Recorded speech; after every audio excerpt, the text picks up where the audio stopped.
Hi, I'm Jen Long, Creative Director at Sizzix, and I'm here at Scrapbook.com sharing our brand new Impresslits Cut and Emboss folder. And today I'm going to show you guys how to make an easy shaker card using our Bride-Ons paper, using our brand new Surface foam adhesive sheets, and using our, of course, Impresslits folder. What is special and unique about Sizzix Impresslits Cut and Emboss folders is that we provide a bonus thinlit phrase that is a sentiment and a bonus thinlit sequins die shape. So you guys can of course make regular cut and emboss projects, but they lend themselves perfectly to create shaker cards, unique shaker cards, and I'm going to show you guys an easy way to make one today. Now the first thing that I want to do is I want to build up a little bit of foam to create my shaker card dimension and depth with. So this is our new adhesive foam sheets. This is a little bit of foam surrounded by adhesive on the top and the bottom. So you have the ability to have adhesive on both sides. And I'm going to put that into my embossing folder. And I'm going to cut that out. And I am using tab number 1, so it is for 2D embossing. And I'm using 2 cutting pads. Now, since this surface is a little bit thicker, I am going to roll it through my Big Shot machine twice, just to make sure that those thinlit blades cut out that thick adhesive foam background.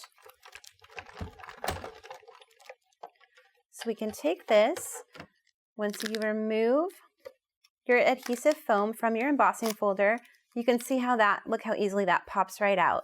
And you can already see how that is going to give you the dimension you need to create your shaker card. So we'll put this aside, and now we're actually going to cut out the pretty part of your cut and emboss folder that is going to show on top. So I'm going to close this into my embossing folder. Still going to use tab 1 for embossing.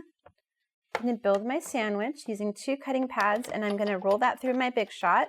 Probably only need 1 pass this time since I'm just using a Bride-Ons piece of paper. And when you take this out, look at how beautiful. You can already see how that image embossed and this cutout piece already gone and out of your way. I do want to add just a little bit of an inking technique.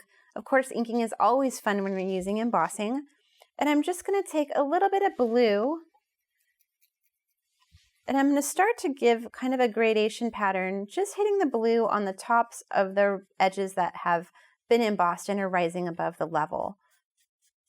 I'm going to use Tim Holtz's Distress Oxide ink because this gives me the opportunity to kind of blend and layer my inks without having to worry about them getting muddy or turning brown. So I'm going to get my secondary color. I'm going to start to lay that on top of my embossed image, and I'm blending it into my first color. And you can already see how that helps your embossed image pop up and stand out. And I'm just going to get my last Distress Oxide color.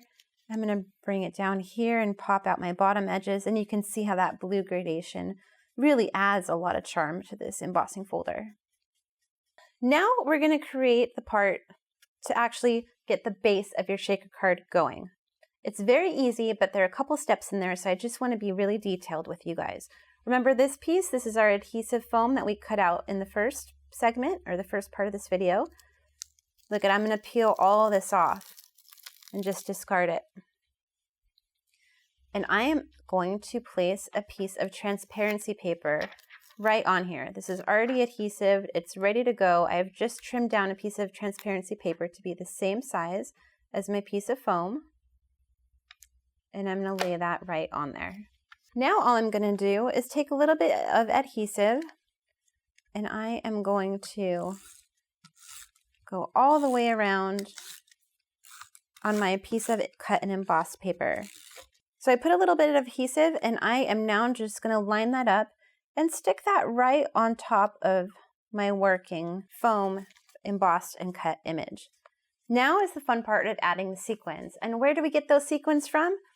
Remember, those included little pieces of thinlits that are in your cut and emboss folder are the perfect way to add customized sequins to your design. So I'm going to go ahead and use my mini cutting pads because we're cutting out something small, and I want to have a little bit more control. And I want to make sure I'm not wasting any time, and I want it to go through the machine smoothly.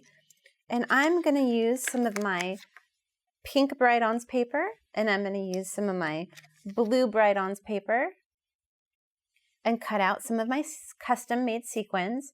But I'm also going to put a piece of my magenta Bright-Ons paper, and I'm going to add the sentiment phrase that comes along with the folder, made with love. So look at that. We're using a Sizzix mini cutting pad, and I'm still able to get 3 die cuts out in one, and it's going to be controlled and quick. So we're just going to roll that through the machine. And once we take a look at these, you can see, look at all those beautiful sequin shapes. You just pop them out. Look at all the beautiful pink ones, the hearts, the birds, the stars, the flowers. Those are all just ready to go right into the hole of your shaker card. We're going to take our phrase, made with love, and I did have an adhesive sheet on the back of this magenta piece of paper in advance. So now I can just peel that off, and it's already into its own little sticker. And I'm just going to layer that right on top of a white piece I have already pre-cut. First thing, I'm going to pop out all these little paper pieces with my die pick. And then I'm going to grab my other made of love that I have pre-cut. And I'm just going to stick that right on top. So I'm going to actually layer these so they're offset just a little bit, which means I'm just going to put the pink die cut page just a little bit to the right of the white one that I have underneath it. And that's going to help create a little bit more dimension to this phrase when we adhere it to our final project. So I'm just going to put that aside for now. And I'm going to get the rest of our sequin shapes that we just cut out. I've added a few little glitter sequin shapes that are just round for fun. But now we're going to pour all these in here. And you can see that the dimension of the foam has created the perfect little unique spacing for all these little guys to fit in there. Now, one of the last steps that you're going to do is adhere a card back to this so your sequins have a backing so they're not going to fall out. There are a couple different ways you can do this. You can use another piece of adhesive back foam, or you can just use a card base. I'm going to use another piece of adhesive back foam just to kind of sandwich it in there. This is going to give a complete even surface all the way around. It's going to make sure that all the sequins are kept safely in there. And I already have a sticky surface ready to go to apply to my card base. I'm simply going to trim off any excess edges.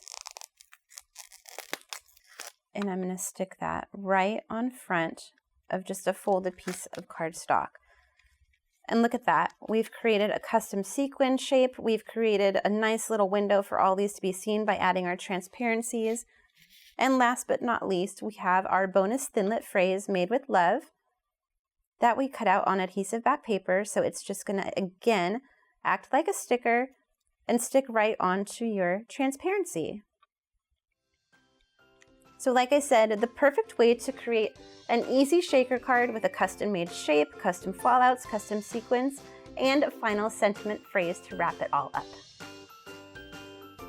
Thanks for watching! If you liked this video and want to see more from Scrapbook.com, please like, share, subscribe, and leave a message. Happy crafting!